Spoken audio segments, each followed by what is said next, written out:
Hi అండి, అందరికీ నమస్తే. ఈరోజు సేమియా క్యాసర్ ఎలా చేయాలి వీడియోలో తెలుసుకుందాం. ముందుగా స్టవ్ ఆన్ చేసుకొని కడాయి పెట్టుకోండి. ప్యాన్ హీట్ అయిన తర్వాత ఒక 2 స్పూన్స్ నెయ్యి వేసుకోండి. కొన్ని జీడిపప్పు కొంచెం కలర్ మారిన తర్వాత బాగా ఫ్రై అవనివ్వండి. జీడిపప్పు ఫ్రై అయిన తర్వాత ఒక కప్లోకి తీసుకోండి. ఒక కప్పు సేమియా వేసుకొని గోల్డెన్ బ్రౌన్ కలర్ మారే వరకు ఫ్రై చేసుకోండి.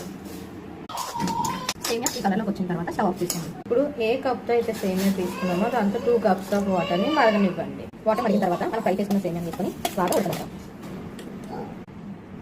సేమియా ఇలా ఉడికిన తర్వాత మీకు స్వీట్ తగినంత పంచదార వేసుకోండి. ఇలా ఉడుకుతున్నప్పుడు కొంచెం ఇలాచి పౌడర్, మీకు స్వీట్ కలర్ఫుల్గా కనిపించాలనుకుంటే మీరు ఏ కలర్ ముక్కలు ఉంటే ఆ ముక్కలు యాడ్ చేసుకోండి. మీరు ముందుగా ఫ్రై చేసుకున్న జీడిపప్పు కిస్మిస్ యాడ్ చేసుకోండి. ఈ కన్సిస్టెన్సీకి వచ్చాక స్టవ్ ఆఫ్ చేసుకోండి. యమ్మీ సేమియా కేసరి రెడీ. మీకు కనుక ఈ వీడియో నచ్చినట్టయితే మా ఛానల్ లైక్, షేర్, సబ్స్క్రైబ్ చేసుకోండి.